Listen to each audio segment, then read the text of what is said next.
فَلْيَنْظُرِ الْإِنسَانُ إِلَىٰ طَعَامِهِ أَنَّا صَبَبْنَا الْمَاءَ صَبًّا ثُمَّ شَقَقْنَا الْأَرْضَ شَقًّا۔ تو انسان کو چاہیے کہ اپنے کھانوں کو دیکھے۔ اب دیکھتے تو آپ بھی ہیں، دیکھتا تو میں بھی ہوں۔ اب یہ دیکھنے میں فرق ہے۔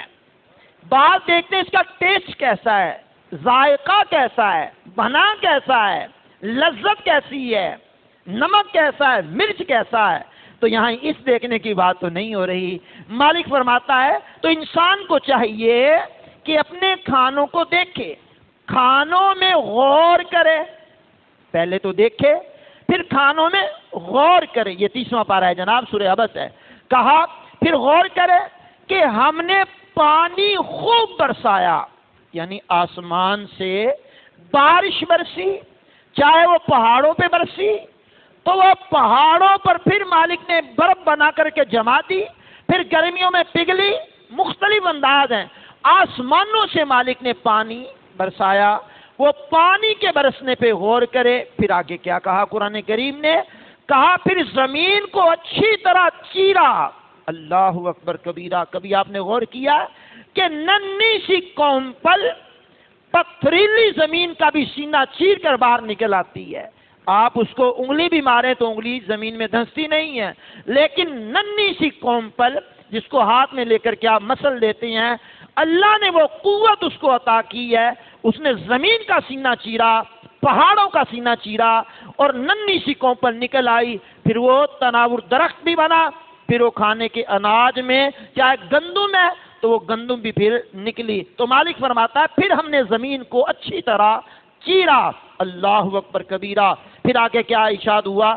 فَأَنبَتْنَا فِيهَا حَبًّا وَعِنَبًا وَقَضْبًا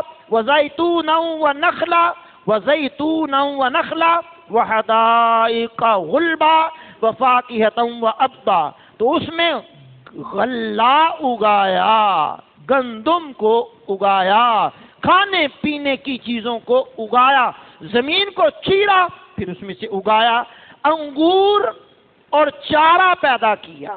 اب دیکھیے یہ نعمتیں ہیں اللہ کی۔ انگور اور چارہ پیدا کیا اور زیتون اور کھجور کو تخلیق کیا۔ اللہ اکبر۔ اہل عرب زیتون کتنا استعمال کرتے ہیں، کھجور کتنی استعمال کرتے ہیں، انہی کے مزاج کے مطابق مالک نے کلام اتارا۔